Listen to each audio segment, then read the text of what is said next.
How are you? Hope you're fine. This is the Shy Geeky Show. 10, 9, 8, 7, 6, 5, 4, 3. Good luck, studio. Oh, it's the Shy Life Podcast. Oh, there's going to be some drama ahead. All I wanted was a pie, and then I hatched out of an egg. Okay, bring the mic over. He's ready to record. I see your mental condition is improving. Is it metaphorical? Is it deep? Is it deep? Boy, he's not all that shy is right. Blimey, Governor, it's the Shy Life Podcast. Hello. Quack, quack, quack. I don't know how he does it. Excellent. 673.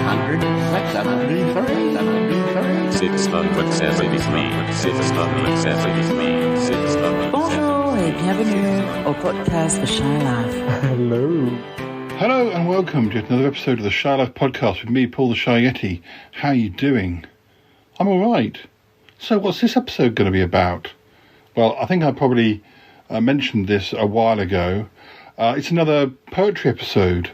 We're celebrating the 20th anniversary of a book I wrote in 2003 called the Autumnal EP. Now, it's one of my shorter poetry collections, but I'll explain more about that in a moment. We also have a special guest this episode. I'll tell you about that too in just a mo. But let's run the theme music, and then when we come back, we can get on with celebrating this little collection. All right, run that theme music. Darling, it's the Shy Life Podcast. Yes, well, it's a positive thing, Paul. The high life, the shy life.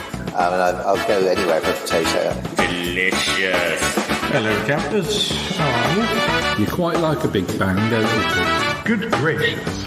Well, that's a whopper. Go Shy Yeti. Oh, he hasn't found out my secret. I think he has. I love the Yeti test. It's my favorite thing. If you thought that was bad, just listen to this. Yeah, I am strangely drawn to Yeti Uncle John's ankles as well.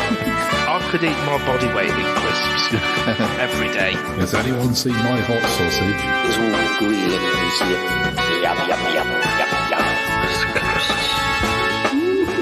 Oh, I can't wait. I can't wait for it to begin. It's the Shy Life Podcast. I like that, yeah. Look, mommy, I'm famous. Marvellous. Marvellous, Paul. Hi there. So, the Autumnal EP was the second book I released in 2003. It was a shorter collection, and I think I started writing new ones after I finished Go Forth and Divide, and I don't know why I didn't just wait until it was a longer collection. I think because I was very much into the idea of each book being like an album, and the poems from each book that I posted on my blog, because I had the blog by this stage, was like the singles of the album. And I like the idea of releasing an EP, which for music fans of a certain age, an EP would be perhaps be longer than a single, but shorter than an album. So maybe 4 tracks rather than 10 or 12. There were more than 4 tracks in this collection.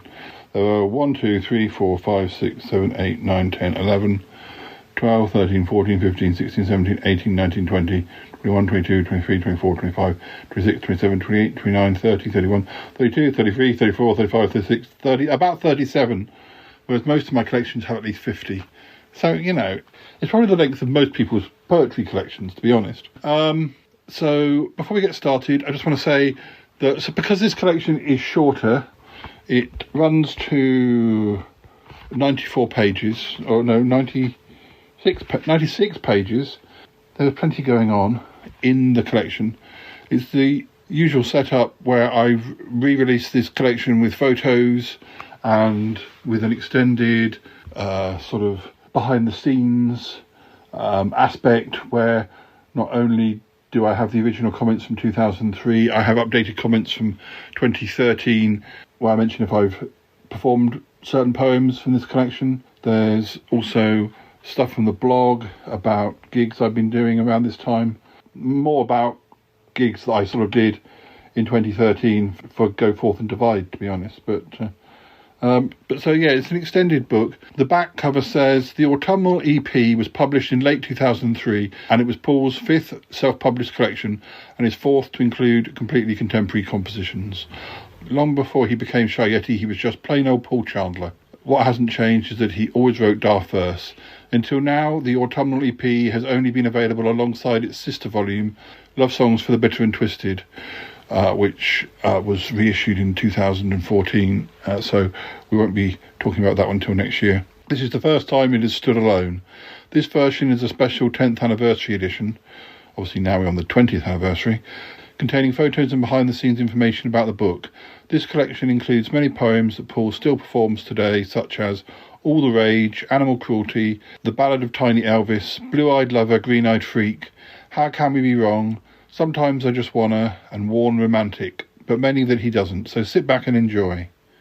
Obviously some of these poems you'll have heard over the years, but maybe not for a while, and some maybe you won't have heard at all. I won't read all 37, but yes, what I was saying earlier is that we do have a special guest this episode. I thought because this was a smaller collection, it would be a good time to get a special guest, and it's somebody who you'll know, and somebody who, continuing the musical analogy, somebody who writes song lyrics and is currently writing song lyrics for a new project of his.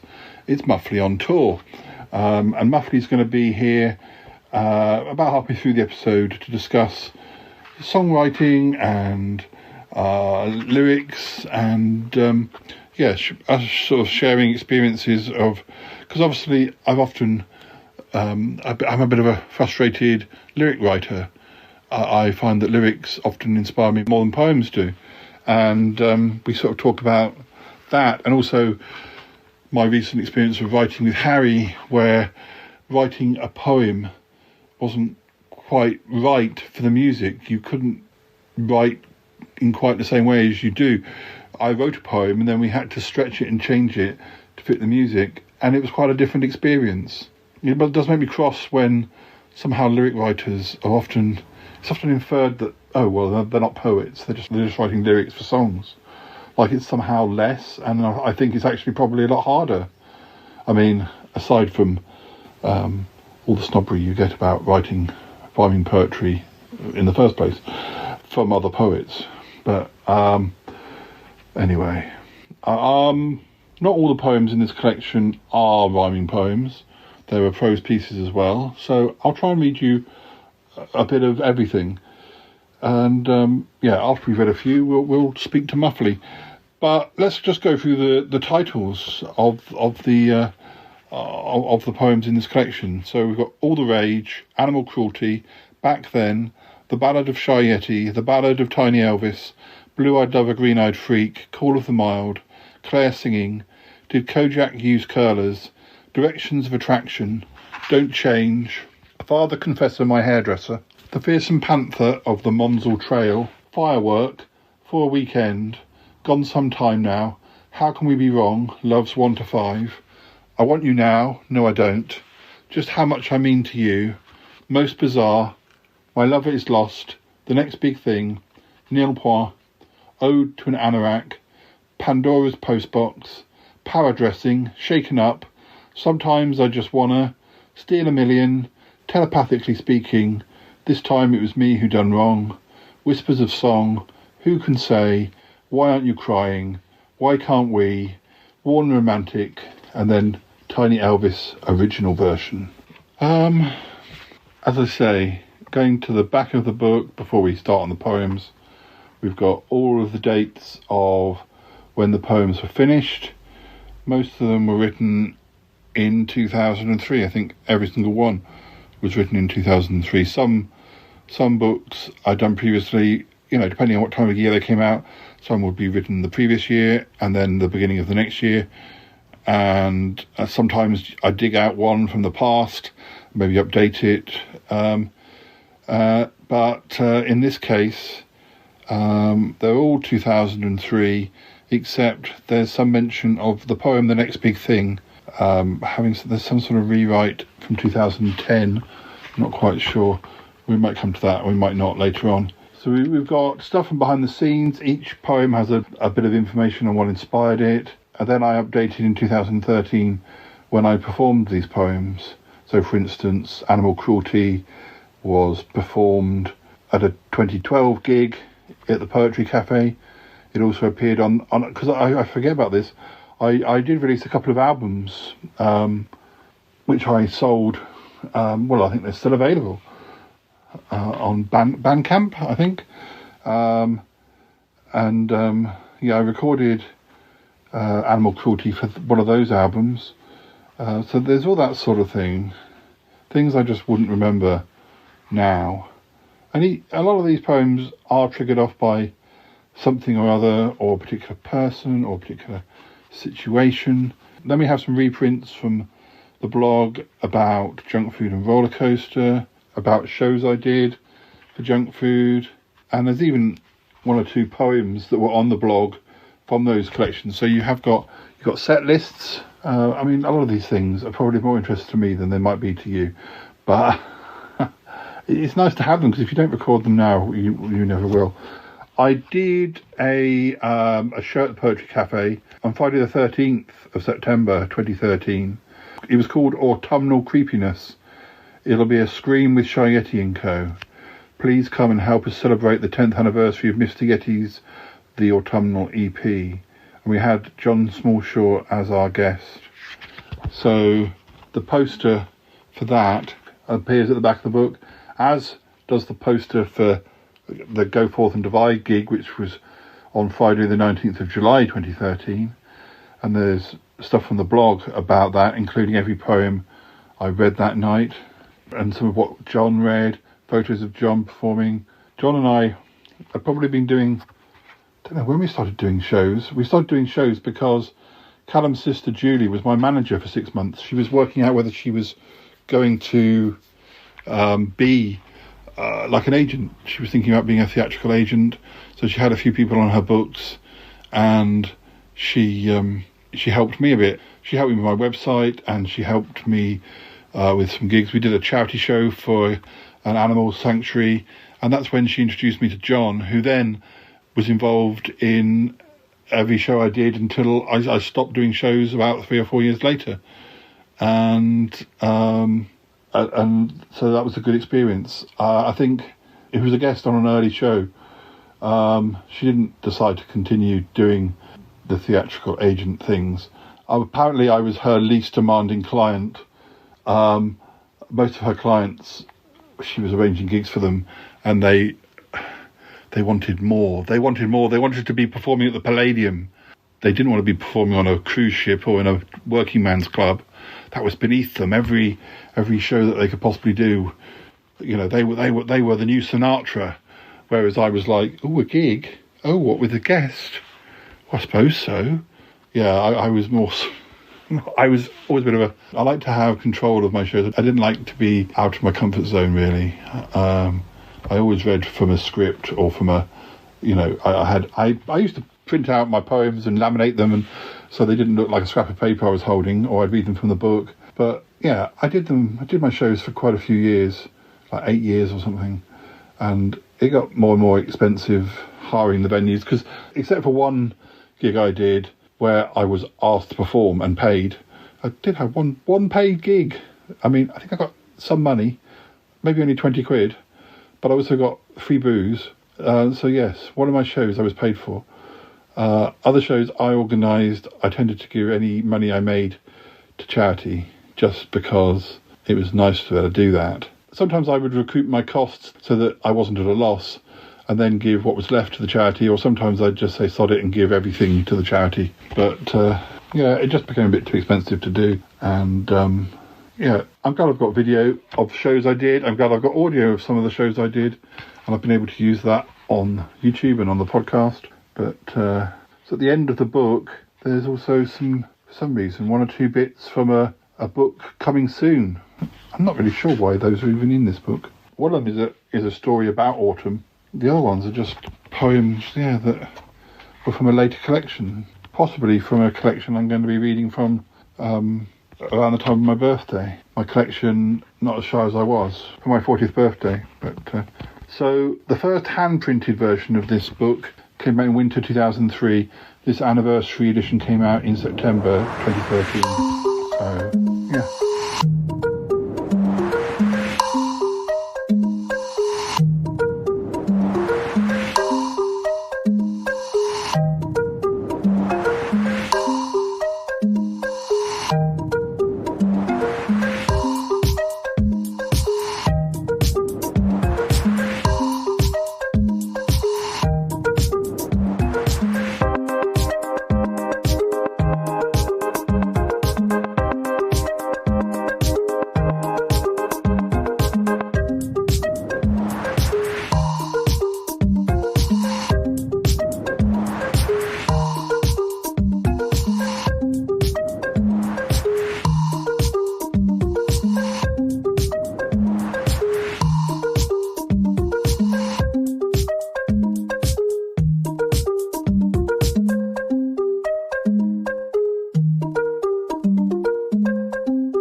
So let's start reading from it.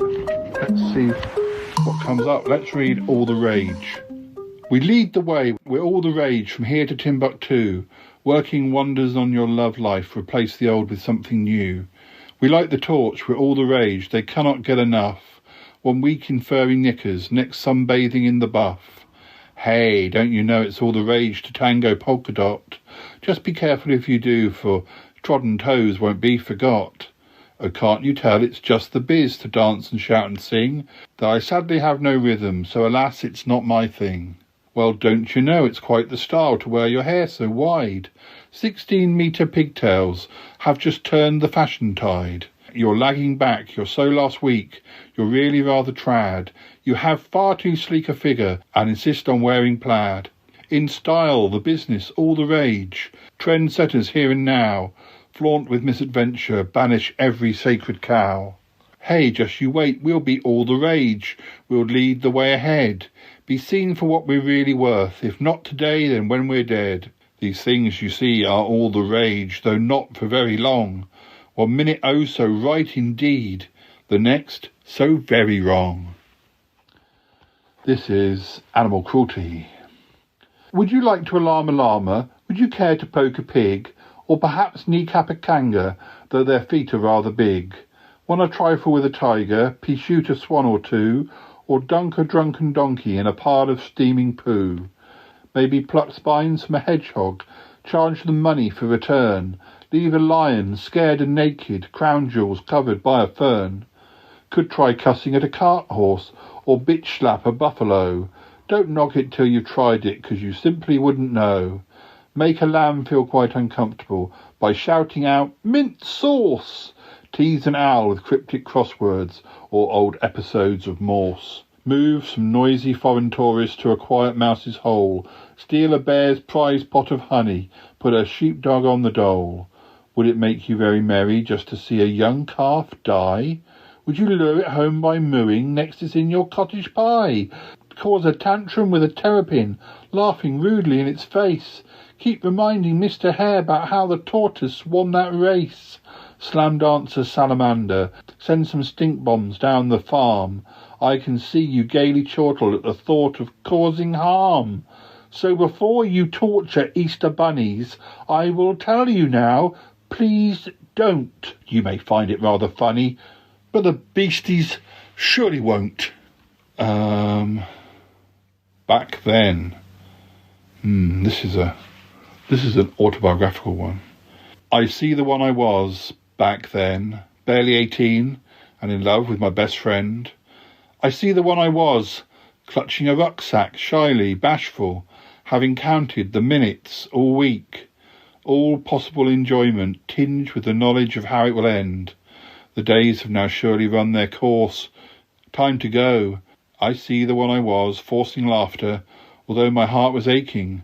How much I loved him then.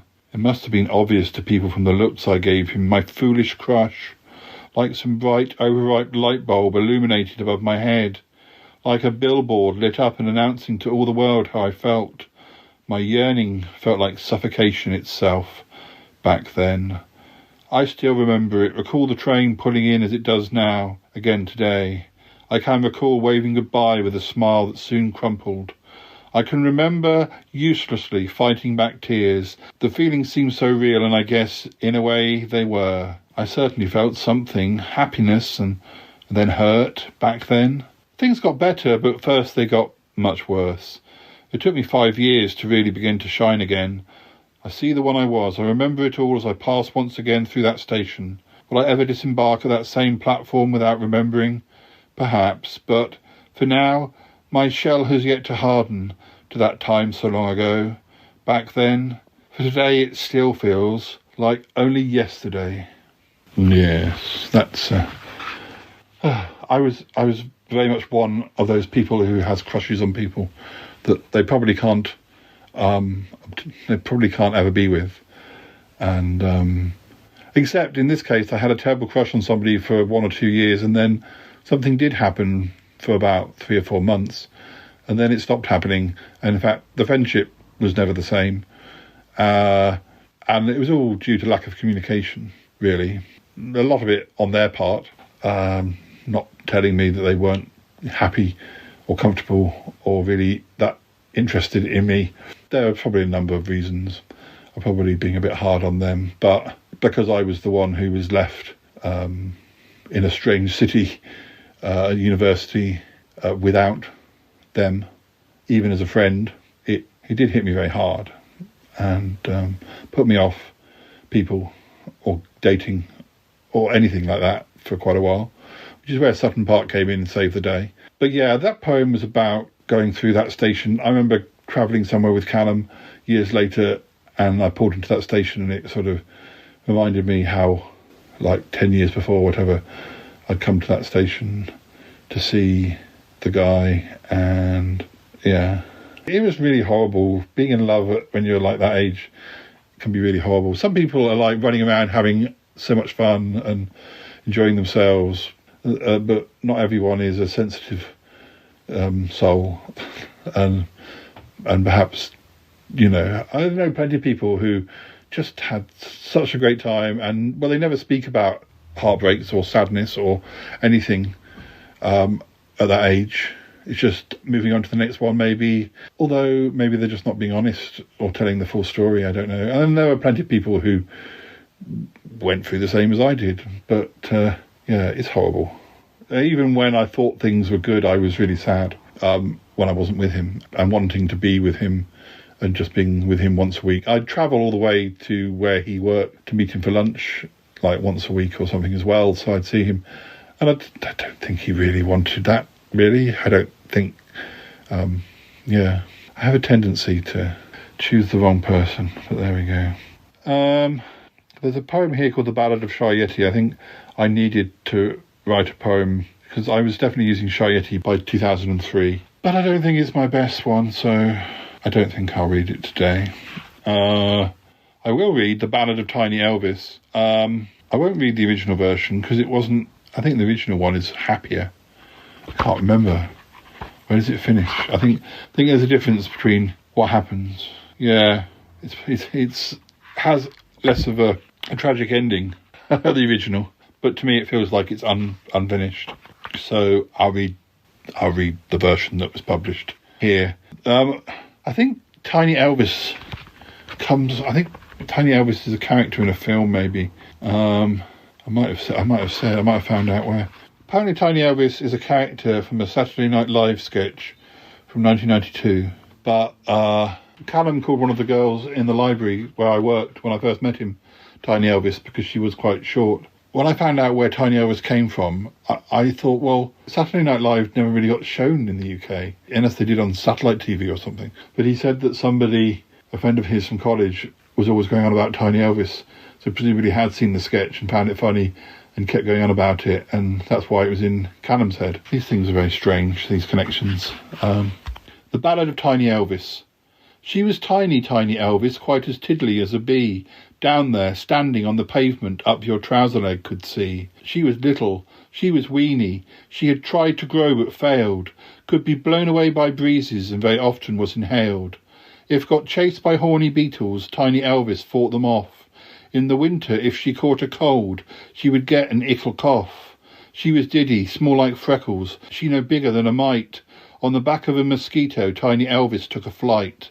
Flying off to Vegas City, had her heart set on the stage, where microscopic talent, it would seem, is all the rage. Tiny Elvis sent a postcard, said was getting up a tan at a Meta-Texan cowboy in a battered chip shop van. She was singing in a club now, she had got her headline show, and was married hours later by an Elvis clone called Joe. She's a star now, Tiny Elvis, Vegas stardust in her hair. Does she like it? Does she ever? Curls her lip and answers, yeah, uh-huh. She's not so tiny as she was when last we saw. Once no smaller than 3 inches, now has grown to nearly 4. There's no doubting Tiny Elvis has a brain 10 times her size. She fought for what she wanted. Tiny Elvis, it came as no surprise. She got all that she wanted. Tiny Elvis, never smug. Just a pity that the cleaner did mistake her for a bug. Just a pity she was swatted. Just a pity now she's dead. Tiny Elvis makes more money since her guts were splattered red. Oh, so tiny, Tiny Elvis tried to put her world to rights. What sorry price she paid for stardom just to get her name in lights. Poor Tiny Elvis. This is Blue-Eyed Lover, Green-Eyed Freak. Such a blue-eyed lover, my green-eyed freak, gets so darn jealous he cannot speak. His eyelids twitch, his knuckles crack, entombed within his flasher-mac. Face taking on a growly leer, all fluffy love swift disappear. He'll not say a word, just stand and hiss, quite immune to my lover's kiss, quite unmoved by gentle hugs, or home-cooked food, or Class A drugs. Solid, staring, statue still. It's possible he's kinda ill. Blue-eyed lover, green-eyed fool, about to snap, you're icy cool. Blue-eyed lover, green-eyed freak, how much I love your jealous streak. I'll read this one, Claire singing, because this has a story behind it. I was kind of dating a guy around this time who was the manager of a jazz singer called Claire Teal, who I think is now pretty famous. At the time, she'd released a few sort of albums on a small label that my friend managed, and he was her manager, but I don't think he continues to manage her. I don't really know because I lost contact with him. I only knew him for quite a short time, really. And I never met Claire, but I was given copies of her albums at the time. And I was quite impressed because I was kind of interested. I probably would have been interested to have met her had we sort of stayed together longer. I wrote a poem. I don't know whether he ever passed it on to her, and I never gave it to her. But he may have shown it her or emailed it her. But anyway, this is called Claire Singing. Somewhere, someplace fabulous, far from the city rush, I know she will be singing some gorgeous tune, so listen, hush. Do you hear her? It's Claire singing. It's the sound of the band and they're playing tonight.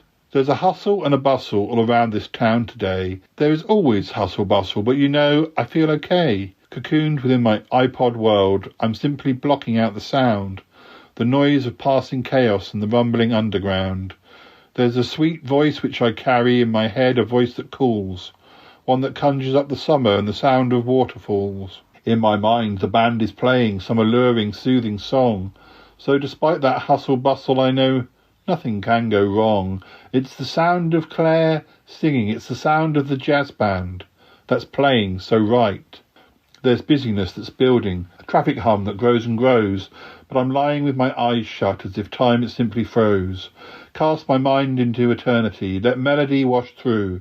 Please just take me somewhere clear and simple. Please just take me someplace new. There's a hustle and a bustle and I'm floating high above. The music liberates me and it reminds me of my love. It's just the sound of the chorus singing. It's a sound, makes my heart really swing. When alas my flight is ended, when alas the tunes are gone, when I'm lost amongst the crowds and can no longer feel the song, I still hear Claire's voice, it guides me, California dreaming right. I can see her up ahead now, sings The Way You Look Tonight. I'm pushing through the throng now, as I search to reach the stage. Her words ring in my head, a photo shoot glimpsed on a page. She is there, yet not before me, smiling from a billboard high. None can erase her singing, not however hard they try. But somewhere, someplace fabulous, far from this city crush, I know she will be singing, so sweet and tender. Listen, hush! It's the sound of Claire singing.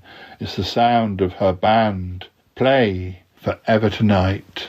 Yeah, I think that's sort of self-explanatory, really. You know, when you're sort of listening to an iPod, although people don't really use iPods anymore, or they do less and less. They probably have their music on their phone or whatever, but, you know, maybe the phone is just a form of iPod.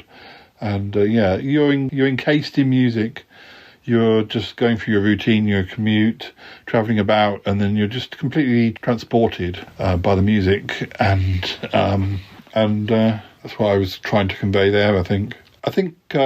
The album that had come out, she'd covered California Dreaming and The Way You Look Tonight, along with other sort of more traditional jazz standards, and maybe some original material too. Yeah, I'd stand by that. It's probably a shame she never got to see it. But I'll read this one now. Did Kojak use curlers? Did Kojak use curlers? Did he ever use a comb? Did little orphan Annie ever find that perfect home? Did Bart Simpson ever grow up? Was Gandalf really wise? How come no one ever saw through Superman's flimsy disguise? Did Tom and Jerry ever make up? Wile E. Coyote catch his prey? It never did occur to me that Big and Little Ted were gay. Did the Doctor get a compass or time-travel GPS? Did Moriarty shrug his shoulders, turn himself in and confess? Did the Muppets oust Miss Piggy? My God, she really was a bitch. As was Wurzels love Aunt Sally and also Oz's Wicked Witch. Did the Wombles keep their common, clean and sparkling, brand new? Did Eeyore turn to Prozac so he wouldn't feel so blue? Did Dracula have a change of heart and finally see the light? And what of Mary Poppins? Did her brolly last the flight? Did Harold Steptoe make his fortune? Maybe leave his moaning dad? Folk let their lives be trampled, but for some it's all they had. So did Kojak use those curlers, or perhaps a large toupee? I think deep down we know the answer, but we're just too polite to say. Quite a few names there from books and films, and Kojak, 70s Detective, Little Orphan Annie, Bart Simpson, Gandalf, Superman, Wile E. Coyote, Muppets, Wombles, Eeyore, Mary Poppins. Harold Steptoe, for those who don't know, was a character from a show called Steptoe and Son. And perhaps the other one, Little Ted, Big and Little Ted. They were toys from a kids show called Play School. That's a very British reference. Most of those references are more sort of universal though. But, this one's called Don't Change. Don't change, you don't need to swap. No need for the Botox or that unpleasant op. You really should stay. Hate that you might be gone. Caught on the hot when you've got nothing on. No need to refurbish a quick nip nor tuck, 'cause that sort of thing always leads to a ruck. Don't change. Don't go zooming away. You are better off here despite all that folks say. Yes, your love of the great may well make you fall down or sleepwalk into work in an old dressing gown. Your bad habits are awful, still we find them endearing. We refuse to believe any gossip we're hearing. Don't change. Don't try turning that leaf. You are great as you are. You are top. You're the chief. Your mad lunatic schemes drive us right up the wall, entertaining and better than no plan at all. No quick turnabouts, no need to progress. Set out there in stone, pride of place, I would guess. Don't change. Won't you stay just the same? Alterations aren't needed, only ending in blame. You're a beautiful mess, love however you are. At the top of your game or squashed flat by a car. Don't chip away at the stone till there's nothing there left, 'cause we'd know if you changed, and then we'd be quite bereft. There's one here called The Fearsome Panther of the Monsell Trail. There is a place called the Monsell Trail. It's a bit of a strange one. I don't think I'll read it this time. I think maybe on the Monsell Trail, which is that Derbyshire way, there are rumours about this fearsome panther. You know, there are stories all over the UK of wild animals like the odd panther or whatever, who escaped from a collector perhaps in the 60s, or and I'm sure it's all old wives' tales, and how, you know, if it was just one panther and it escaped, then presumably it would be dead by now and it would never have found a mate. Anyway, there was the story about there being a panther on the loose on the Monsell Trail, and I decided to write a poem about some people who dressed as a panther to perpetuate that opinion. Meanwhile, the real panther got so annoyed by this activity that it just gave itself up and went to live in a zoo. But I don't think I'll read the actual poem. This is called Firework. Never really being used before, stored away, left in the box on the shelf, brushed off occasionally, briefly glimpsing the light, but soon packed away again by indecisive hands, until now. For now is the moment, now is the time, ready and set to explode, awaiting fire, fizzling and smouldering, eyes bright, ready to shoot off into the night, with never a thought of return, for there is no going back. He's a firework about to flame. How marvellous to stand back 5 paces and to watch him fly, so high and so bright, knowing that I was the one who lit the blue touch paper. That is based on somebody I dated who was very closeted when I met him. And although things didn't work out because he got cold feet, and then I eventually moved on, and then he came back sort of saying, I'd like to try again, but by then it was too late because I was seeing somebody else. But he did go on, maybe not the next relationship he had, but the one after that. He married the guy, they adopted a kid, and he's totally out to his family, and I like the idea that I was his first boyfriend and that I helped him on that way. In many ways, he probably lives a much more open life than I do around my family, at least with my parents, because they're pretty old-fashioned. Whereas his parents were a lot more, well, they were younger and more liberal, and it turned out not to be a problem that he thought it was going to be after all. And it's really nice to feel that. I hope he feels that I helped him, start in his dating life. We have kept in touch. And I wrote that poem soon after we'd split. But the only thing I think about reading that poem is, am I being really arrogant or egotistical to feel like I somehow helped him? Oh, what a saint I was! But no, I did sort of help him. He was in his late 20s when I met him, and I was just about to turn 30 or a little bit before 30, and he hadn't dated anyone for all those years, or not dated who he really wanted to date. So yeah, I think I helped him. It's one of those weird situations where somebody sends you a message back when I think it was Friends Reunited. I'm sure when Friends Reunited sort of started to fizzle, it sort of turned into like a dating site. Somebody must have seen my Friends Reunited profile or something and sent me a sort of date thing. And I replied, and then we wrote for a bit. And I thought, hey, this is going to be a scam. And then when he sent his photo, I was like, ooh, okay. And it turned out to be genuine, and we dated for quite a while. A year or so. And because that was kind of the early days of doing that sort of thing on the internet, really, 2001 or 2, whatever. And you kind of think, it's going to be a scam. It's not going to be the guy in the photo. It's going to be somebody who's about 700 or something. And no, it was the guy, and he was really shy and drove all the way up to meet me. And anyway, I'm waffling. This is called For a Weekend. The love of my life for a weekend. 3 days coupled up in harmony. Meeting you at the bus stop and liking you instantly. Coy at first, but then brave beyond belief. Given a little time and some well-measured, lagered flirting. Floating on a boat of contentment. Hand in hand, cuddled up on sofas. 2 single beds, crowded up as one. Hiking out for ice creams and for chips. Against all odds. Getting on like a mouse on fire. Squeaky-nosed and teasing. Sitting there by the lakeside like 2 old friends just smiling. We laughed so much that weekend. There you were, looking fabulous in just a towel. Watching you washing up dressed like that became my favourite pastime. Divas sung for our delights to hour-long kisses which melted like butter. Sharing a bath just for the fun of it, even though we didn't really both fit. Call the fire brigade. Rugged and raring to go, I was that sexy bugger that you needed back then, and you were mine. Those were special days. Maybe we will meet again. Could we? Should we try for one more fleeting, sweet weekend? This reminds me that 2003 was... I had quite a lot of singledom in my 20s when I was doing Sutton Park. And then started to date people. And then I went out with the guy I mentioned who was closeted. And then just before I was 30, in 2003, I kind of ended up going out with lots of people, or a few people, in the hope that some of those people who were friends with benefits, I guess, I was kind of hoping that one of them would turn into something more permanent, and it never really did.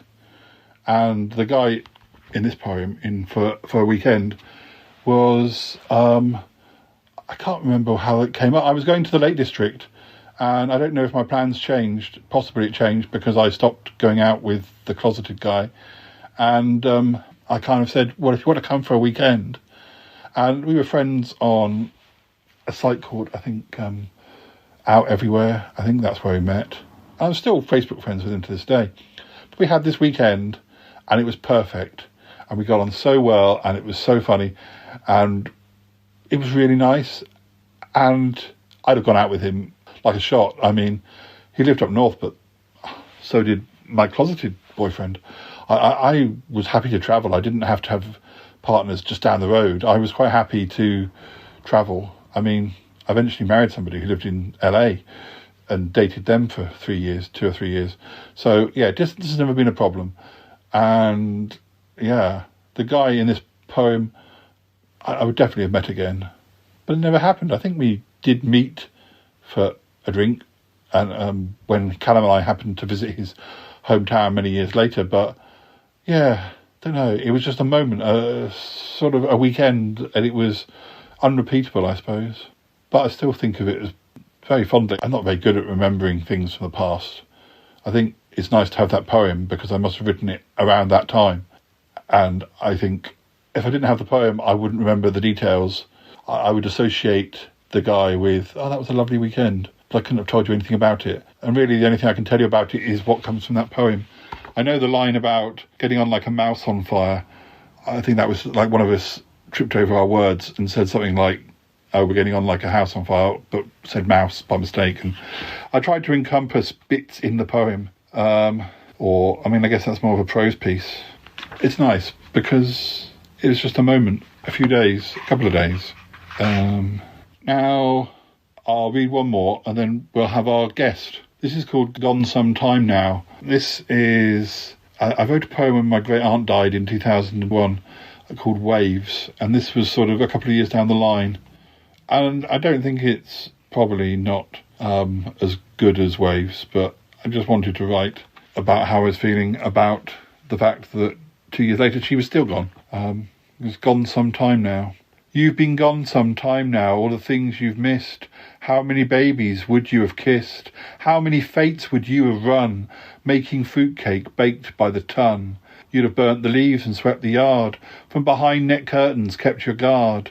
You'd have patted dogs, boiled up a brew, gossiped in the pension queue.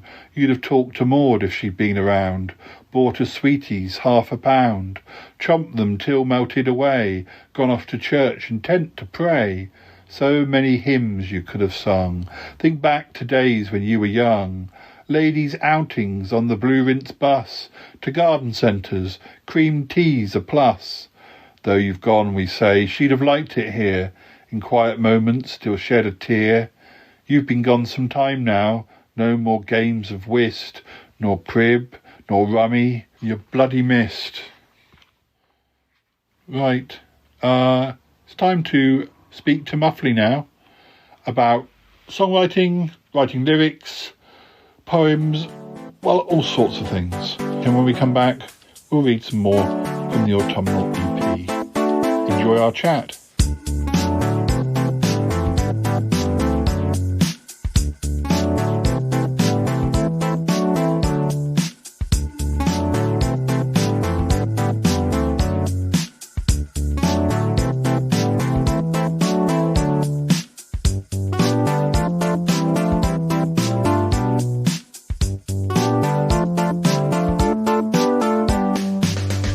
So, listeners, having a little break from the poems now, but we're going to keep talking about lyrics and writing poems and all that sort of thing. And we've got a special guest, and it's Muffley on tour. Muffley's here. Hi, Muffley. So, hello. I often say that I'm a frustrated lyric writer, and sometimes my poems are deliberately written in a sort of verse chorus style, or like the one I wrote with Harry last year. I wrote it as a poem, and then Harry tweaked it to fit his music, and we totally changed it from being a poem into being a song lyric. But I mean, that was the first thing I'd done for a while like that. But you've written song lyrics, and you're writing the song lyrics at the moment. I just wondered what your experiences were and your thoughts were on that sort of thing, because I often think that, I prefer song lyrics to poems. That's my inspiration anyway, is song lyrics, not poets. I guess just to turn it around, first of all, I would say that quite a lot of musicians are frustrated poets. I think some lyrics in songs can just be absolutely spot on.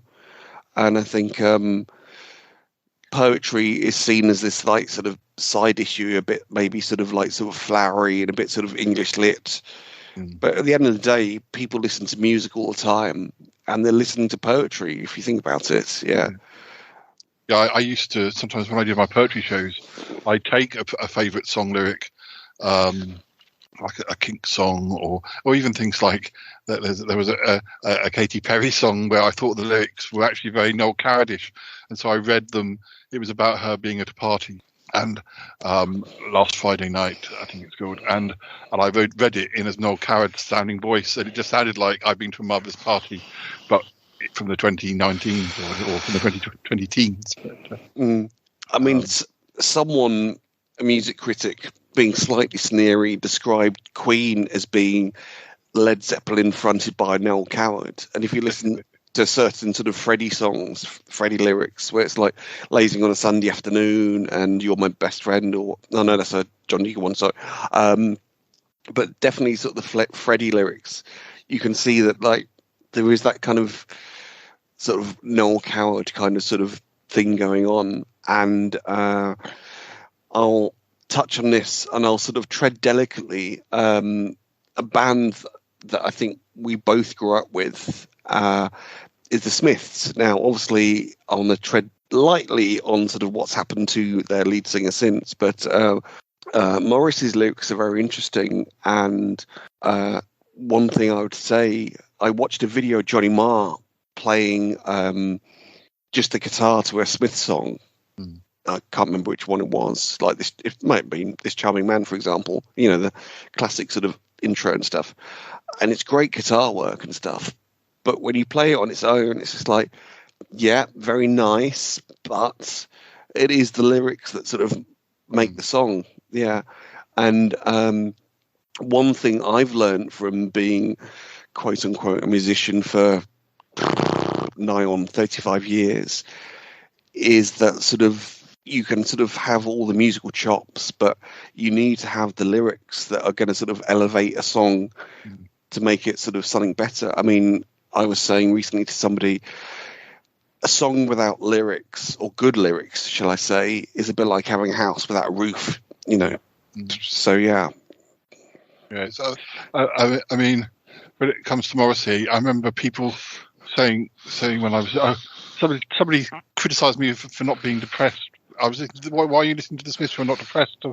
Well, I don't find them depressing. I find him witty and funny and clever, and certainly sort of a lot of his early solo stuff is clever. It's clever. It's not.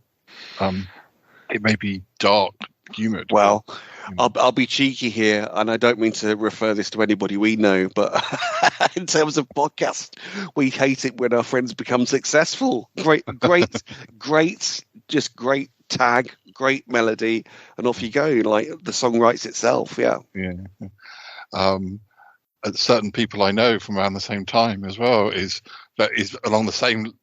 It's almost like a rewrite. I mean, it's on the same album, I think, but it's almost the same, like the sister poem or brother poem of We hate it when our friends become successful. But,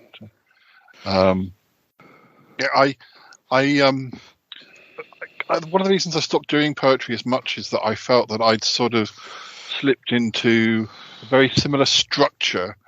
The stuff I write that doesn't rhyme, I'm always a bit like, is this really a poem, or is this sort of truncated prose? Around the time I was doing a lot of my poetry, I found other poets being very snippy about rhyming poetry, but that's probably because there is a lot of bad rhyming poetry out there. But the point is to try and do it well, and it's like doing rhyming poetry well is like doing a very, very hard crossword puzzle really well. You don't give up when you're not getting the right answer. You keep persevering with it, and you rewrite things, and you don't just write the first thing that comes to mind. It should be a skill, a talent that's valued, and I don't think it is often by other poets. But I found the audience really liked the rhyming poetry. It's interesting you say that, because I go to Wharf Chambers in Leeds, and they do an open mic night, and there is that sort of thing where you get people doing rhyming poetry, and it's just a bit predictable, and some of it's a bit corny. But then you'll have someone who rock up, and they'll just like do something, and it's like, oh, that's great. That's like sort of completely out of the blue. I do think it's partly down to performance, because even a slightly trite line, if it's done with a bit of cheek or a bit of, I'm definitely guilty myself of now and again doing something where I'm kind of like, this is going to be trite, but when I read it, I'll kind of do a knowing wink at the audience, or as much as it's almost like, I know this bit's going to be bad, but I'm kind of getting hoping to get a laugh because that was a kind of a cheeky one. But I'm not doing it every poem or very often. But there was one stage where I'd written quite a lot of rhyming poetry, and I wasn't sure what to do with it. I'd written it back in the 90s when I was at school, and I was writing some prose, and I thought I kind of like some of these poems still. This is before I started doing the books, and I thought, I'm going to write about a character she's a poet, and she doesn't really like the sort of poems that her audience does, but she writes them anyway. And then that allowed me to sort of use those poems. But then I started thinking, no, if I like them, I should just say I like them. And I sort of got back into doing poetry and sort of being open that I like this, so I wouldn't be reading it. I mean, some of my earlier stuff, things, you learn and improve, and perhaps you don't like some of the earlier things you've done, but as much. But amongst those, there are ones you do still like. So it's a funny situation. But I guess for me, I'll rewind to when I was in a band in the 90s, and musically, we all had our chops and stuff. But in terms of the songs we did, it was the songs that sort of had a story to them or about something. So that's the other person that, dare I say it, I've got to tread carefully, that's been in the news recently with Roger Waters, because Roger Waters has gone off on one of his rants, shall we say. And because he was always the lyricist for Pink Floyd. And he has said, sort of correct, sort of not. Oh, Pink Floyd would be nothing without me. Or no, first of all, I'd say no, it's a collaboration. Pink Floyd needed the other people. Yeah. But he was always the lyricist. And one thing he said was songs have to be about something, which I do agree with. And when I go back to when I was in my band in the 90s, the songs that were more successful, I would say, obviously they were musically interesting, but they had a bit of meat on them in terms of what they were talking about. Yeah. And in terms of, and I'm not, one hit, well, it's not hit single, but the one that used to go down well was a song of ours called Casual Affair, which was very much, and this may be applied to lots of people, was that living in London thing in the 90s and just sort of basically enjoying yourself. Let's put it like that politely. Yeah. I think me and you have had our own experiences of that. But the lyrics which I'd done for that song were like they were good, and they seemed to sort of strike a chord, pardon the pun. So that was an example. And the thing now that's happened after 25 years, the band that I was in has like sort of fired up again. And it's interesting because it's basically me, the drummer and guitarist. But the thing is, we're all sort of multi-instrumentalists, all the rest of it, blah, blah, blah, blah, blah. And what's happening is that everyone's firing in loads of musical ideas. And without fail, I keep saying, have you got any lyrics for that? Have you got any lyrics for that? Because otherwise, it's just kind of, as I've said before, it's like a house with no roof. And so what I'm doing very much so in my old band, which has started again, is trying to sort of shape it and press the others to say, yeah, it's great having your sort of, guitar riffs or whatever it is, but like it literally means nothing if you've not got any sort of lyrics that go towards it. One example, which I was thinking of before we talked, actually, which is a bit of a strange one, is Smoke on the Water by Deep Purple. So with Smoke on the Water, you've got that classic riff, the but I always think the thing that makes that song special is the lyrics, because basically it's autobiographical. It talks about when they were in Montreux and something happened and they were doing a gig, and actually the place they're in, relatively, I think it burned down, and so it tells a story. And obviously, the thing you get a lot with heavy metal songs is that they can be a bit cliched and corny. They can be about dragons and God knows what else and this, that, and the other. But with Smoke on the Water, one of the brilliant things about it is it's literally telling this story about the fire burned down in Montreux, etc., etc., etc. And I think if you were to take away those lyrics and just had some kind of like, oh, baby, baby, I'm going to give it to you, baby, it would just be another like kind of trite rock song, basically. So that's an example in my mind of how lyrics can be so important. Yeah. It reminds me of, there's that Mamas and Papas song. I think it's called, I don't know how to pronounce it. If it's Creaky Alley, which is, it's basically about how the Mamas and Papas came together with all the characters and he sort of potted biography up to that point.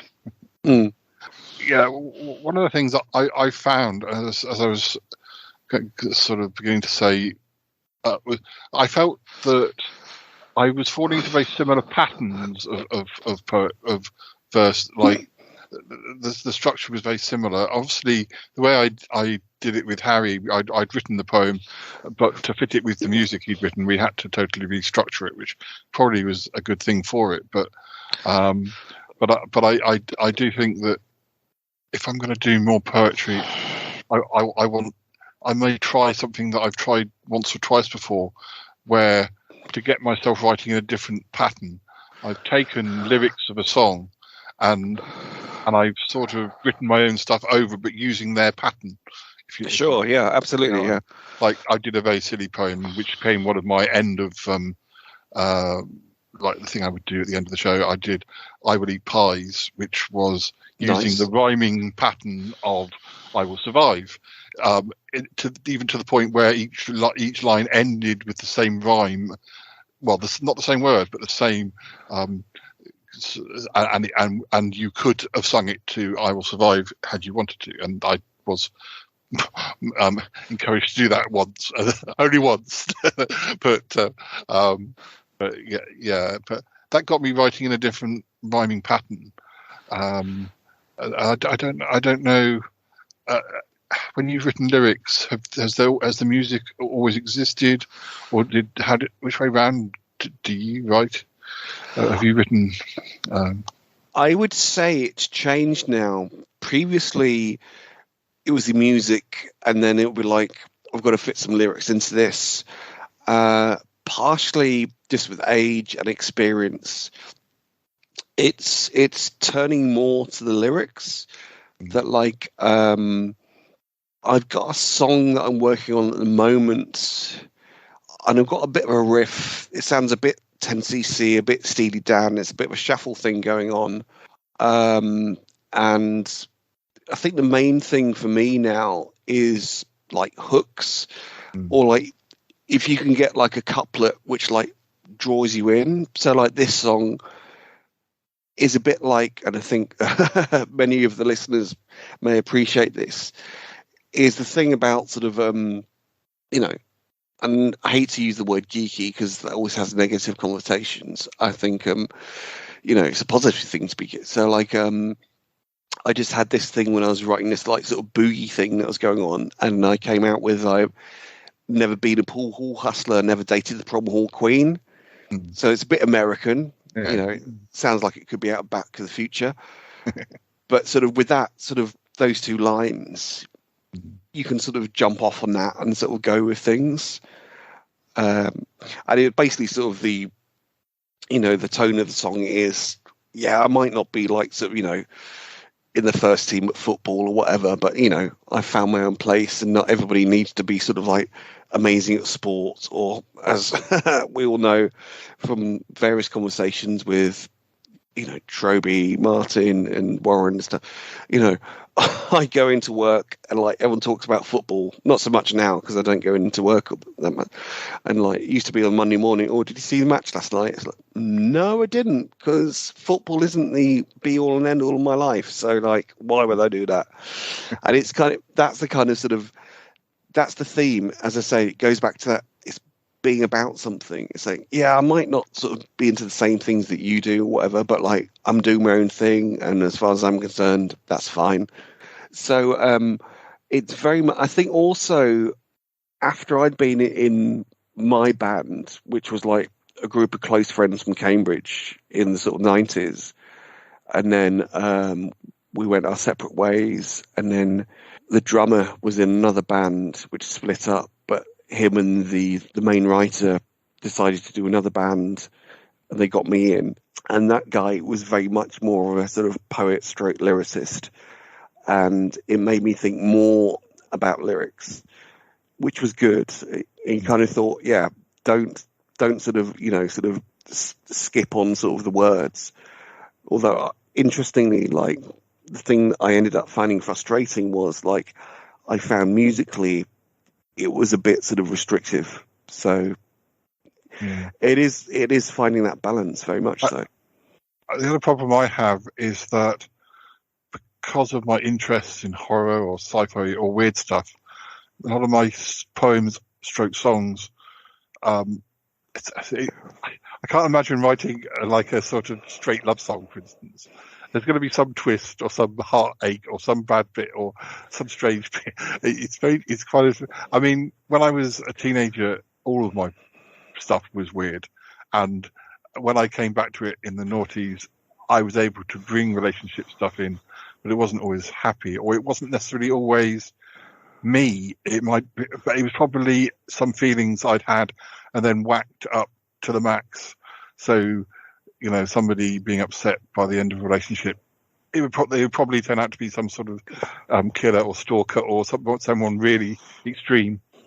So I'd use those experiences, but I want to find a way of kind of, I don't know, becoming a little more normal, which is a bizarre thing to be saying. Well, no, I get that totally, because I've been doing another thing. I've got some music, and it's got a nice melody and stuff. And I've been happily married for a number of years, and it struck me, I've never wrote a song about my wife. It's like, it's weird because, like, as you say, you can do that sort of teenage angst thing about I'm in love with this person, or this person's in love with me, or we're in love with each other, or like this person's dumped me.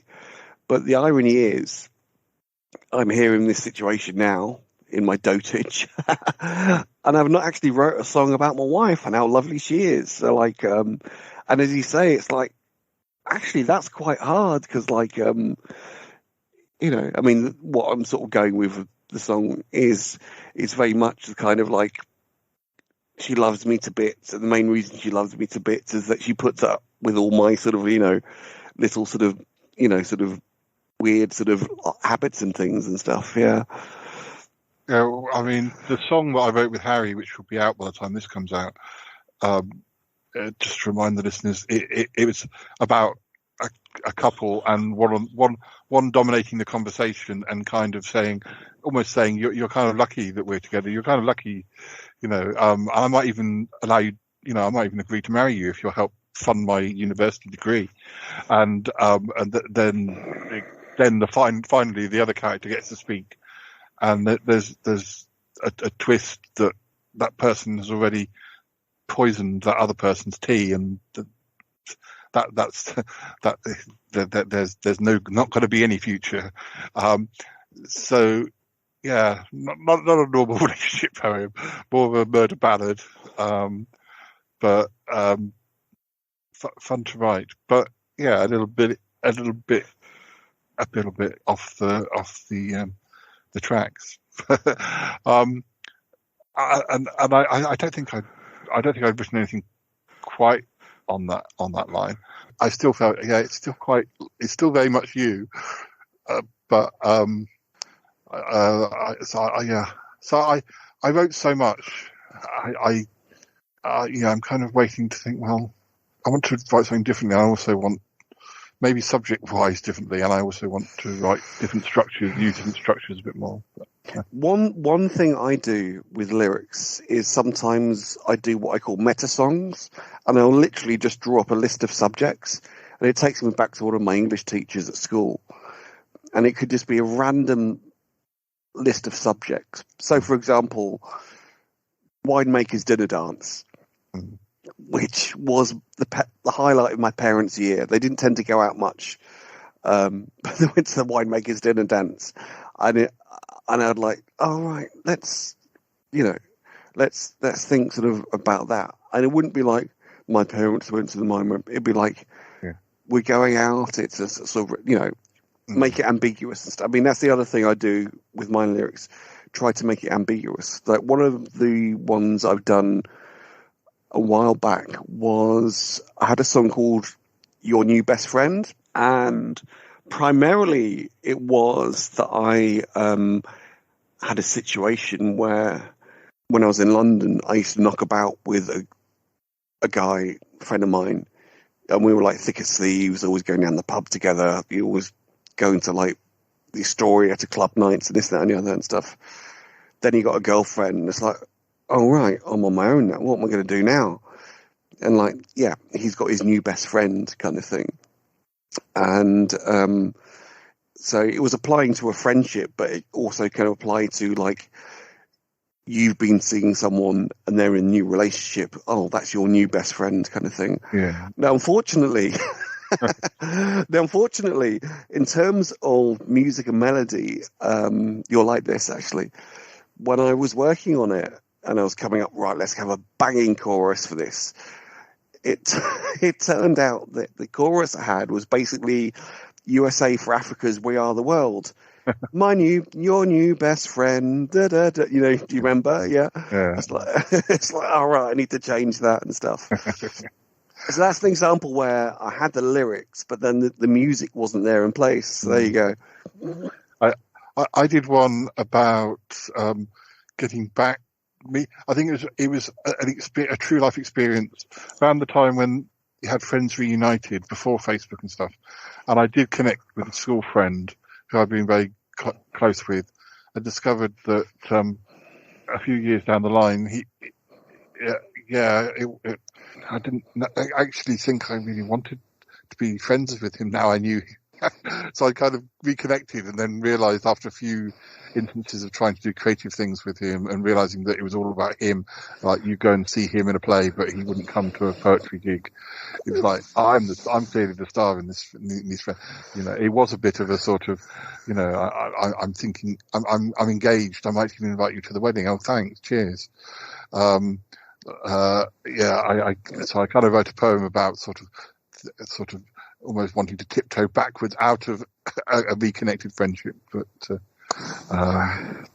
it's sort of weird how those sorts of things happen in real life, and then you can sort of do something with them. But it's interesting. Like, it's not so much to do with lyrics, but more to do with sort of when I was in bands. In terms of, I would do gigs, and I had like the long-suffering girlfriends and stuff, and I was in the usual situation that we all are with, performance and stuff. 3 men and a dog, etc., etc.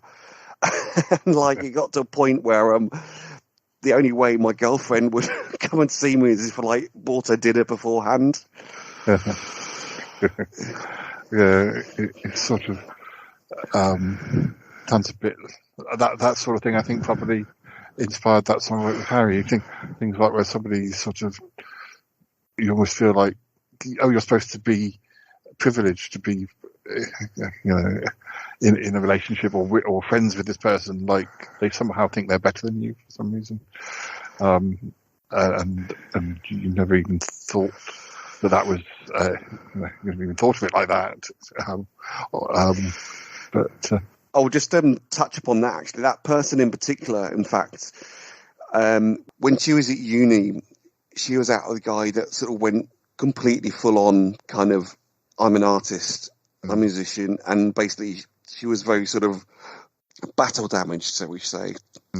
So unfortunately, when it came to me, and obviously I did the old, well, of course, yes, I'm a creative and I'm an artist. And she's like, oh, God, here we go again. Yeah. Well, we can have more conversations about, well, because, your lyric writing is ongoing, and I'm kind of considering revitalizing mine.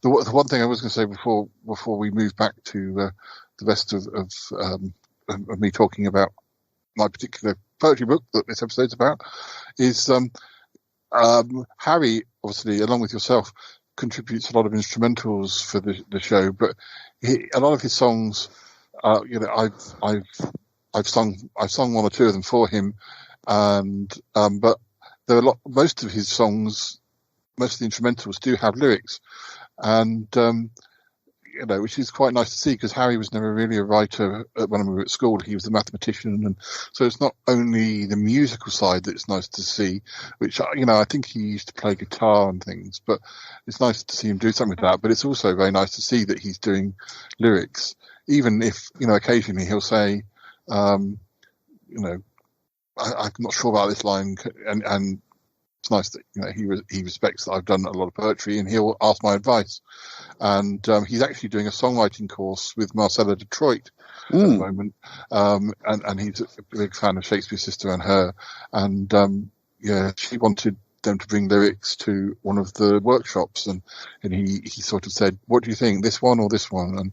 And I sort of said, I think that, but I think maybe if you change that would fit better. And so it's nice to be able to collaborate with him, because we didn't really have that sort of thing when we were at school, although he obviously been in my projects, but he's doing his own thing now, which is really cool. The only thing I have said to him is that sometimes he writes the music, and he writes the lyrics, they fit the music, but it's almost humanly impossible to sing what he's put, because it's actually, where I do need to breathe at some point. So sometimes we've had to do sections and break it up, just so that, because it's just, I'm not a professional singer. I'm sure maybe a professional singer. I think even a professional singer would struggle with some of Harry's the way it's written. But I kind of get around that, because the guy in our band, I mean, we first started doing stuff together when we were at school, and he's always been a good singer. He comes from a musical family and stuff, and like he could sing, for example, "Sweet Child of Mine," Guns N' Roses, which has got quite a high sort of vocal range, which I won't try now, and he is like a proper singer. And so what tends to happen is if I do demos, I'll do like a rough guide vocal, and then he'll bounce it back to me. But the irony is, like, with his lyrics, he's not that great. But the good thing is we bounce it back to each other. So, like, it's like a sort of symbiotic relationship. Like, he'll come out with, like, some corny lines. And, like, he did a song, one of the songs we're working on at the moment, actually. Sort of, and it was like, do you remember it was your birthday? And, like, just the word birthday just didn't scan very well. And I said, just change that to it was a good day, because like it just sounds better. And that's a good sort of relationship to have, where you can sort of like have people where like they've got their talents, you've got your talents, kind of thing. So as I said, I mean, obviously safe to say, if and when, I mean, it will be at some point this year. It's a bit stop-start at the moment for various reasons, but the songs I'm doing on a band, I'll sort of like give to you on the podcast, and you'll get to hear them and stuff. So you'll get to hear them, and obviously I can come back later and explain sort of what happened with the creative process, and I can say, well, originally, as I said, like that lyric was rubbish, and you know, this, that, and the other. So, but I mean, I'm in that fortunate position where, like, I do know, like, a good singer. I mean, some of the stuff that some of the podcast listeners may know about is, like, what I call the herb songs, the ones that have, well, even including the current Shy Life theme tune with the brass section, which I would like to do properly. But what I'd like to do with that is get like an Amy Winehouse singer in and do that in the studio and with a proper brass section. But obviously that involves time and money and stuff. So that's probably sort of something which is going to take a bit longer. So, but I think it's very much, when it comes to songwriting, it's very much play to your strengths, but also know your weaknesses, and then sort of get other people in as well. Because what happens sometimes, and I've heard this a lot, is that there was a guy at school who thought he could do everything. He was like, you know, lead guitarist, blah, blah, blah, producer, singer. But he would do these fairly good rock songs, but no disrespect to him, it basically sounded like Billy Bragg singing Led Zeppelin, which didn't quite work out. You know what I mean? Yeah. Yeah, it's difficult. But anyway, we'll come back and we'll discuss this more. Indeed. I'll hopefully I'll try and find a way back into it as well. That's I feel I'm doing something a little bit different as well. Anyway, right, listeners, time to go back, and I shall read you some more poems from the Autumnal EP, which is celebrating its 20th anniversary. Happy birthday!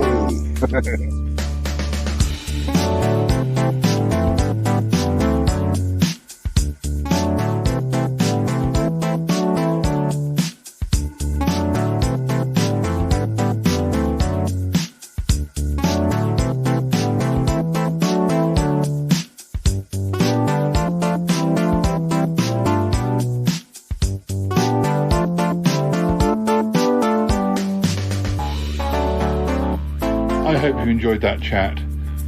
Okay, the next one is called How Can We Be Wrong? Loves 1 to 5. How can we be wrong? This feels so fine.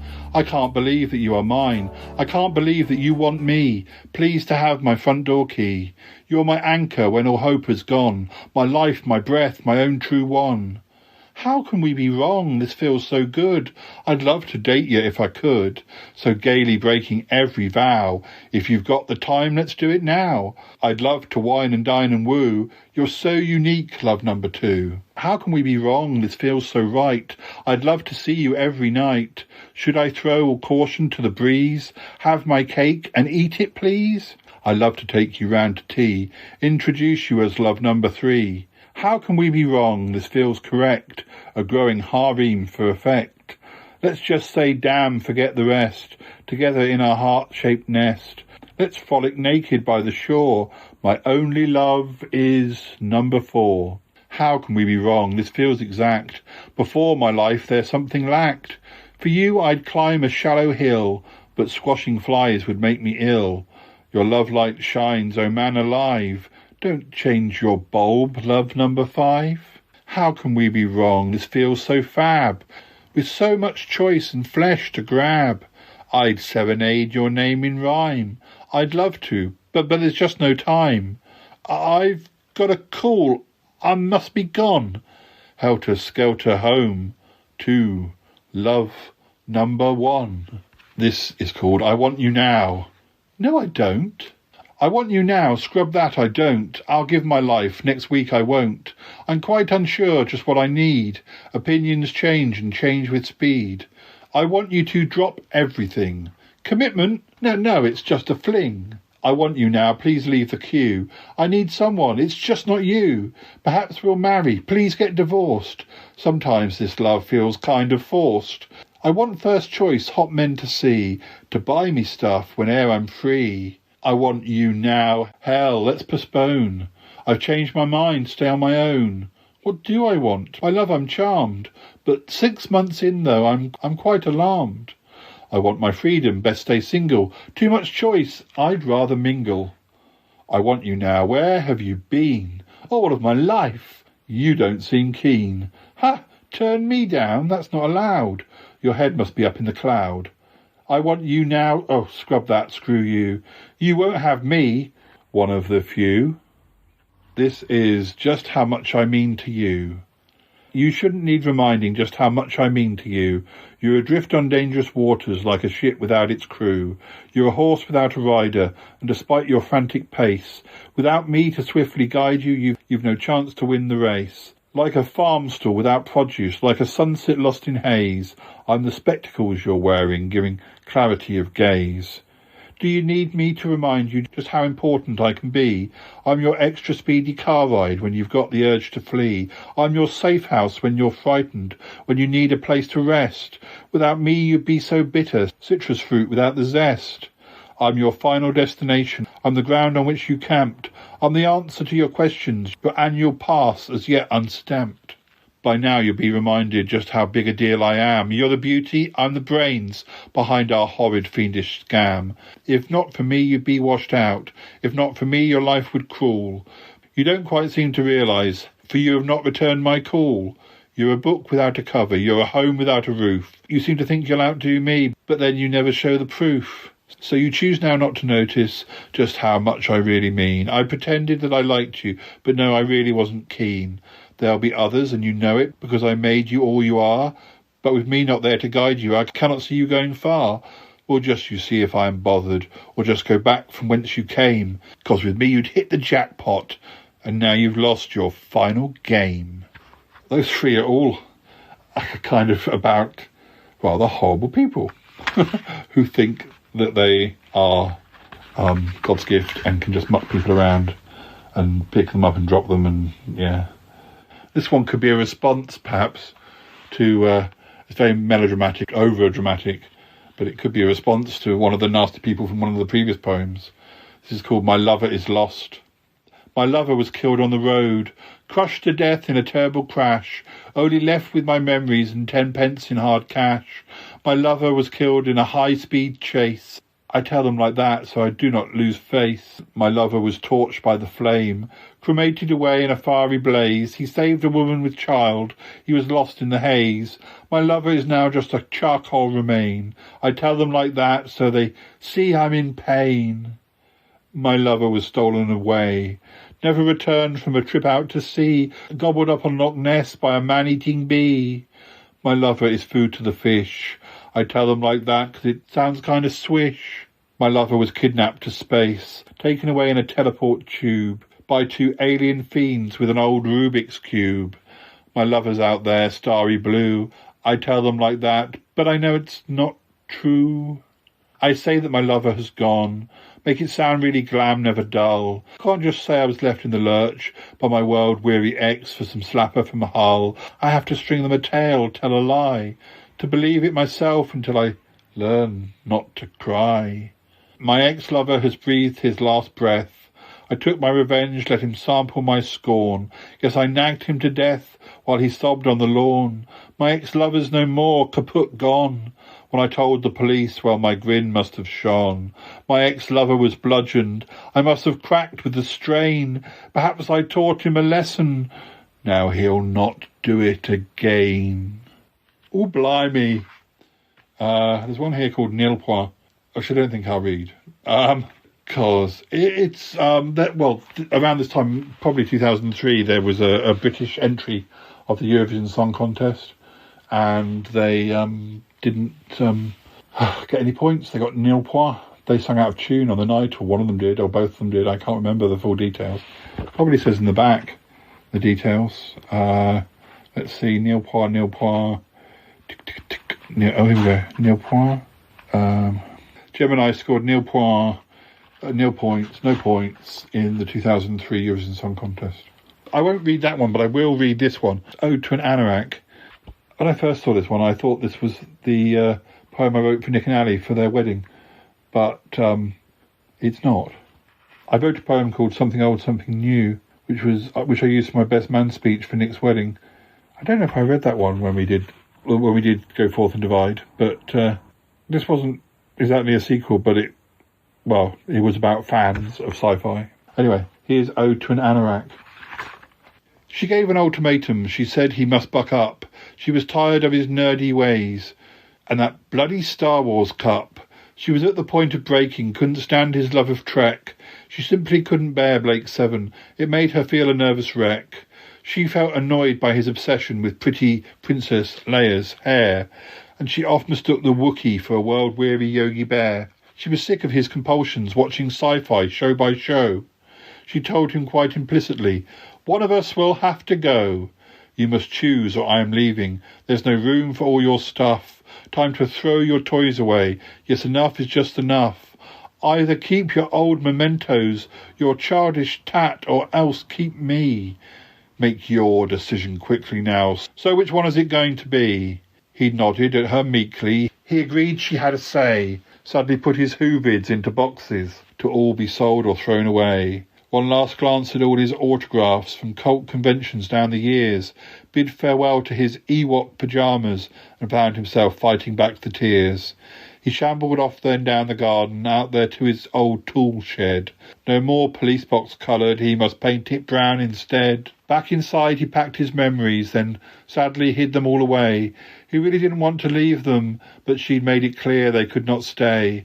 Sighing with regret, he put his fluffy Tribble toy down slow. He'd not been thinking very clearly, 'cause been filled right up with woe. How come she was allowed her hobbies? She liked boy bands, bras and spam, dressed up to the nines for 80s discos, a case of mutton dressed as lamb. He held his precious Doctor Who scarf, although it was old and badly stained. It had loved him more than she had, kept him so warm whenever rained. No, he couldn't let her part them. How dare she try to nag him so? Science fiction was his first love. It was time for him to go. So he did. He went next day. She seemed surprised, yet still she changed the locks. He didn't really care much. He had his tattered Dalek socks.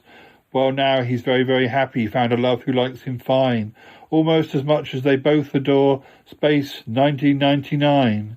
His ex-wife, she found another, whose vice was twice as bad. He practised it on a hersey, did old taxidermist Vlad. So a warning now to those who nag, who think they rank up there in first. Don't come between a fellow and his telly, 'cause you're bound to come off worst. This one's called Pandora's Postbox, or The Postman's Morning After. wrote this for a friend who was a postman. Pandora's postbox, what's inside cannot be guessed. Oh, the joys concealed within are like some demon's treasure chest. A dead haddock, flat booze, petite actor, Tom Cruise, a copy of Human League's Dare, sticky chews, cart horse dung, rugby players well hung, not too sure how that lot got in there. Fireworks still aglow, skiers covered in snow, it's amazing what stuff gets inside. Jam scones and a toaster, a large unruly roller coaster, with an elderly monk as a guide. These things in post boxes, golden delicious and coxes, all there for my total delight. Oh, what charms now I've looked! One old turkey half cooked, one hound with a quite snappy bite. Why aren't people more kind? Send me nice gifts to find, a cake or a nice bunch of roses. But they don't, they send bats, sweaty shorts and top hats, the contents of flu-ridden noses. Pandora's postbox, to do this job one must be daring. Oh, the joys they hide within. Yeah, thanks so much for sharing. Yeah, that was kind of based on conversations I'd had with my friend Ian, the postman, about the weird things you find when you're a postman, when you open the postbox. Not always nice things, not always things that are intended for posting. Yeah.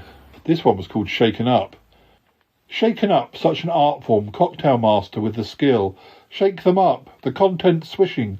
It's a knack for which some would kill. Cocktail commando knows his punters, what they'll drink, what hits the mark. Smart and sexy with the ladies, though they'll never catch his spark. Plays the game to make them happy, he'll be happy when they're gone. Meeting with a lover, tender moments, on the net and logging on. But for now he mixes cocktails. Those he likes achieve a hit, whilst the ones who make his life a misery will get a glass shaken up with barman spit. So that last one was called Shaken Up. It was written about a barman friend of mine, although I think I used some poetic license there. I don't think he'd ever spit in a cocktail. But anyway, the next one's called Sometimes I Just Wanna. Sometimes I just want to be thinner. Sometimes I just want to be small. If I try not to eat so much dinner, perhaps I'll end up the belle of the ball. If I dance really crazy fantastic. If I strut with a confidence true. If I stopped wearing clothes made of plastic. If I didn't wear just the one shoe. If I tried really hard not to sniffle. If I tried hard to wiggle my ears. If I tried not to talk so much piffle, they might think I was Britney Spears. Sometimes I just want to be cooler. Sometimes maybe just win the prize. If I just tried to act slightly crueler, disappointment would be no surprise. If I brewed up a magical potion, if pretended it was cold when I'm hot, if I swam like an eel across the ocean, if I jumped up and down on the spot, if I sent out invites to a riot, if I set out to paint the town red, if invented a miraculous diet, they might worship the path which I tread. Sometimes I just love to be treasured. Sometimes I just wish I was queen. Is it wrong to demand that I'm pleasured? Is it wrong just to want to be seen? If I kept striding out on the level, if I said what I like, flaunting tact, if I just signed my soul to the devil, or made some kind of similar pact, if I screamed loud and gave it some welly, if I stopped getting drunk being sick, if they thought I was off the telly, they might think I was sex on a stick. Sometimes I just want to be classy, sometimes be the rock chick instead. If I'm moody or constantly arsey, maybe I'll pick up some diva-like cred. If I squandered my cash every dollar, if I blew all my money on shoes, if I dragged myself down into squalor, if I drank every penny to booze, if I dressed like some high-fashion singer, if I kept up with trends, stayed in vogue, would they think me not quite such a minger?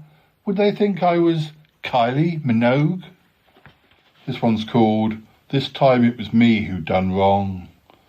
This time it was me who done wrong. This time it was me out of tune when in song. Yes, was I who made all those sarcastic quips about the cost of the Botox and your odd trout-like lips. Hark at me, did I say something wrong? This time it was me who lost face. This time it was me, yes, all over the place. It was me who just lost it, who was soon seeing red. Me there caught unawares in the nude centre spread. I won't deny it was me who lost face. This time it was me out there playing the fool. This time dragging up I enjoyed being cruel. Was more woman than you, oh how very unfair. I laughed till it hurt, why on earth should I care? Oh how I loved to try playing the fool. This time it was me caused the scene. This time it was me out there acting the queen. Yes, this time I was quite indisposed. I opened my mouth when it should have stayed closed. There's no doubt it was me caused the scene. This time it was me acted queer. This time was caught fighting and wielding a spear. Overheard planning plans in a 10-gallon hat. On the M25 sighted dressed as a cat. Yes, it is what you might call rather queer. This time I did just as I will. This time it was me with my hand in the till. This time I can find no excuse. When I painted the house in a bright shade of puce. Hell, I ducked and I dived, simply couldn't keep still. But at 110 should be over the hill. But I don't care. I'll just do as I will. This one's called Whispers of Song. Her voice, whispers of song, breathy, snaking out from the radio, tuneful yet almost gasping. Her sound filling the air, cheering the day, making her mark. It was an impact that she never made during her lifetime, that she barely even sold a record when she was alive. Now gone, she'll not appreciate the acclaim or the profit. They buy her sweet tunes, her dying voice, bringing joy, bringing comfort to millions. They were once too saccharine for mass consumption, but now they sit just right on the crest of popular taste. Back then they weren't interested. Back when she was hooked up to a drip on the ward, they hadn't heard of her, when that last breath slipped away. But now it's different. Now fortunes have turned quite considerably. She died for them, for all those greedy record companies. Died so they could show some compassion at Christmas. That's dark. I'll read one more, and then maybe read a couple more after the end theme. We've already come to the end of the Autumnal EP. This is called Who Can Say? Who can say, are we sure that our thoughts are always pure? Are we right? Are we wrong? Did we buy her latest song? Do we care? Can we tell? Maybe not. It's just as well. Who can say when it's late what is lying there in wait? Are we scared, really afraid of the choices that we've made? Can we learn from all our woes? This is something no one knows. Who can say that when we die, will we come back as a fly or a mouse, a ladybug, or some politician smug? Can we judge all that we lacked? Can we be certain, be quite exact? Who can say? Oh, will we sleep? Are we getting in too deep? Will the time just slip away? Nothing change from day to day? Do we teeter on the brink? Oh, who can say? Best not to think. Okie dokie. Well, I hope you enjoyed the poems in the Autumnal EP. There are quite a few in here that I really still enjoy reading. It's a little bit of a dark collection because I've been going through all sorts of experiences leading up to it and during the writing of it. Yeah, there is more to come, more poems to come this year. There is another collection, Not As Shy As I Was, which came out towards the end of the year. So, yeah, expect to hear that before the end of 2023. I don't think there was a new collection in 2014. I don't think so. I might be wrong. I don't think so. But there were some reissues, so we'll be going back to more of the 20th anniversary books in 2024. But anyway, that's a long way off yet. So I'll say goodbye for now. Thanks for listening. Thanks to Muffley for being my guest. And take care. We'll be back again soon. All right. Bye-bye for now. Bye-bye.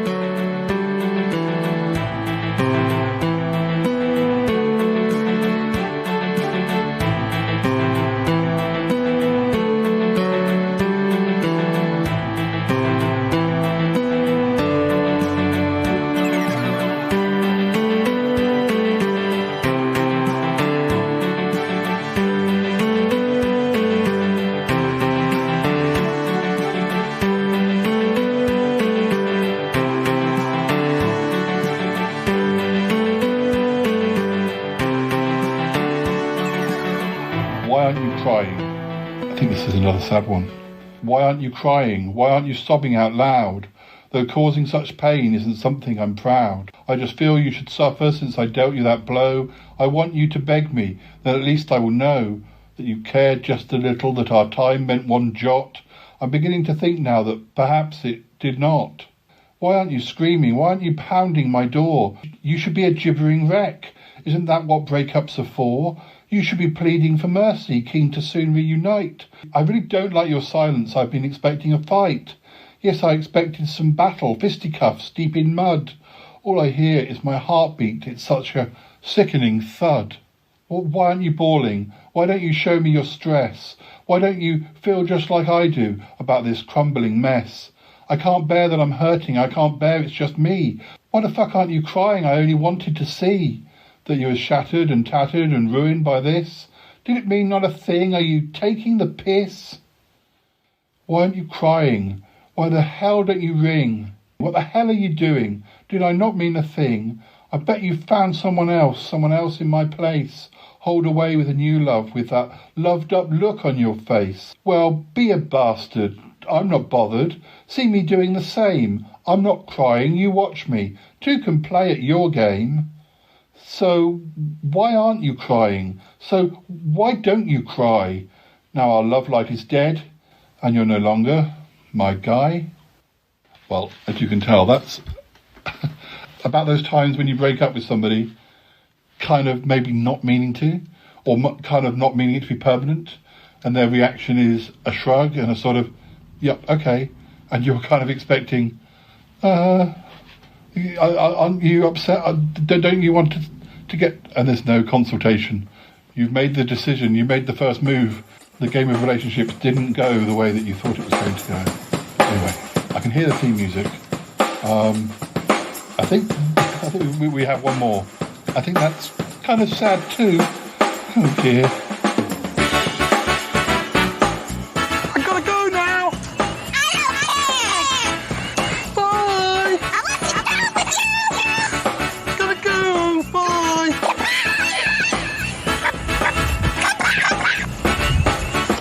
Goodbye. It's been good, but yeah, definitely time to come home now. Wow. Really? No kidding. Goodbye. Yes, goodbye.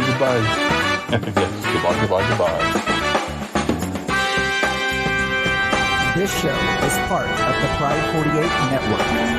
Find more shows over at pride48.com. Oh dear. What's going on now? Oh, it's the Shy Life Podcast. Let's go. I have a voice. I have a voice. You have a voice. You have a voice. We have a voice. We have a voice. Unique voices in podcasting. UnivazPods.net. That is so cringe, oh my god. You're a man of culture as well. Worn romantic. Tired of waiting of hope upon hope. Tired of smiling and trying to cope. Tired of keeping a stiff upper lip. Time to make changes, no more letting life slip. Tired of failure when just nothing works. Tired of bounders and bastards and Burks. Tired of rebounds, of more lows than highs. Time to be practical, time to act wise. Tired of couples saying things are okay. Sick of romance quickly fading away. Tired of searching for that solitary one, for a world of our own, all expectations are gone. Tired of looking for frogs to be kissed. Now I no longer believe Mr. Right does exist. Maybe I'm wrong, I would like to think so. All my resolve worn away, nothing left now to show. I'm so tired of moaning, now is time to be free. Yes, to let down my hair, spend some time being me. I do not now intend hunting out, oh l'amour, just lying back to enjoy a romantic, no more. Well, there we go. Have I got something I can read that's a bit cheerfuler? Anything in this book that's more cheerful? No, probably not. So, there we go. Goodbye for now. Oh, I think that was a wonderful episode, don't you, Toby? I sure do. Yeah. Oh, yeah. Wow, that was a good episode. You know all I want to do now is make that darling Charlie girl another little file for him. I don't know, but sometimes the show is really weird.